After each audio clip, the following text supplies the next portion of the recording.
The bands that emerge from New York are just as disgusting and angry as the people are. And today I got about four bands I want to talk to you that really cement this image of brutality. And it comes from the East Coast, and it's really a lot different to what we have over here on the West. When I think of brutality, I think of bands like Suffocation, Malignancy. Oh, damn, the fucking glare didn't really show that very good. This is why you don't show things in the sleeve. What an album. This was definitely a band from a shitty place, and it reflects it in their shitty music.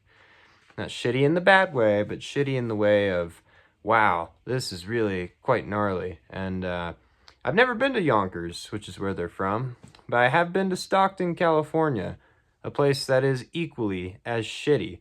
Feet are stuck in Stockton. I can't imagine living in either of those places. Sorry if you do. My condolences. Get the fuck out. But these bands really emerged from a place that was harsh living, yeah, especially in the '90s. I mean, I guess it's gotten better since then, but not a lot. You have Yonkers. You have. I really should have taken these out before I filmed. You have these bands from Long Island.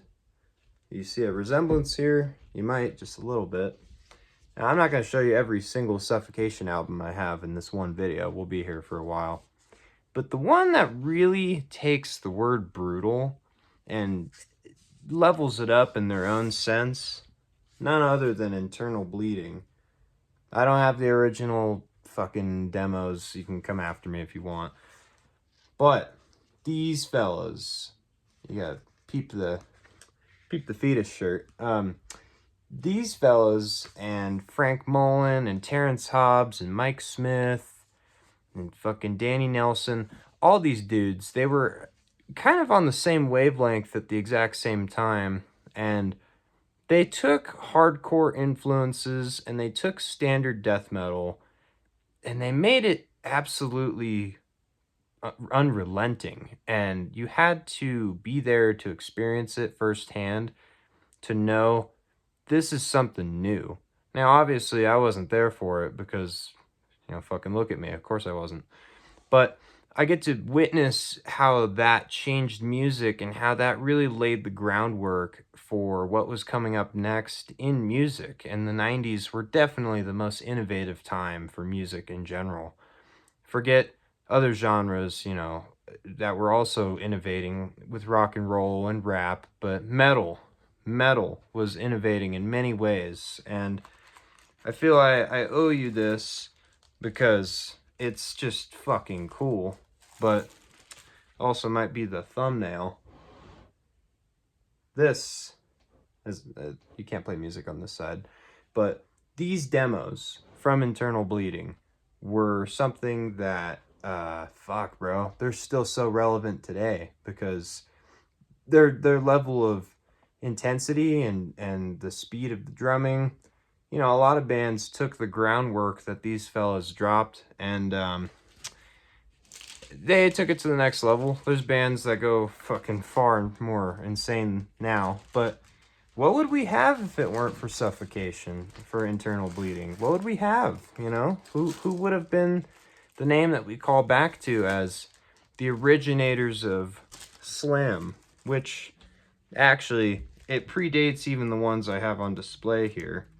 Ripping Corpse and Daemonacy are the true bands that actually did the very first slams. I'll post a video in the description from Jimmy from the Block. He talks about it more in depth than I will here. But death metal from New York was its own thing, and to this day, it still is quite a beautiful sight. That guttural sewer rat fucking energy went nowhere, and it's still just as raw as ever. And actually, some don't get the recognition they deserve, like Grotesque Infection. What is it with you New Yorkers and feces, dude? I don't know what's wrong with you people.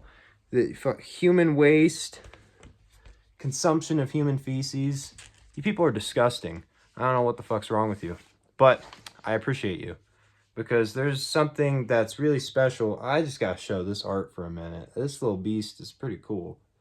Yeah, definitely a top, I don't know, 50, 100, whatever album cover for me. I listen to too much music to make like a fucking solid list that won't change in 10 minutes. But yeah, these bands, they laid the groundwork for what would come in the future and what is still continuing to come out now. And go see them live, bro. Like, the bands I just showed, every single one of them except Grotesque Infection still tour. And granted, some members have left the scene. Some have been replaced by the Youngbloods, like Keeping Suffocation alive. It's basically the Terrence Hobbs and Derek Boyer experience at this point. So fucking what? They're still just as good. I wish I could have seen them with Frank Mullen. I'm gonna see them again in June, and bro, fuck. Every time they just come and destroy. And Internal Bleeding, I've yet to see. Malignancy, I have. If you're a concert goer, hopefully you get a chance to see these old school legends, because they aren't going to do this forever.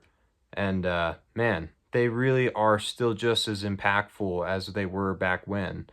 You know, even just experiencing their magic through concert footage on YouTube, it doesn't sound that great sometimes, but you can really capture the energy, especially in some old Internal Bleeding shows.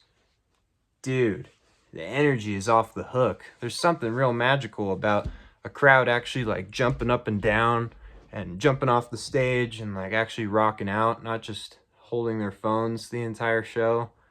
I'm guilty of doing that for a few songs, but bro, when I put that phone away, I actually fucking mosh. You gotta get into it, man, because it's not just about fucking filming.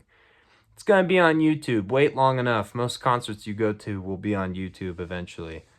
Don't just stand there with your phone like a dork, all right? If you're in the front row, I'm gonna fucking jump on you. So get into some New York brutal death metal. If you need a starting point, start here. Human Waste, Crematory. Any of these songs. Catatonia, Mass Obliteration, probably one of the best Suffo songs, just period. Yeah, check this shit out. You need some Suffo in your life.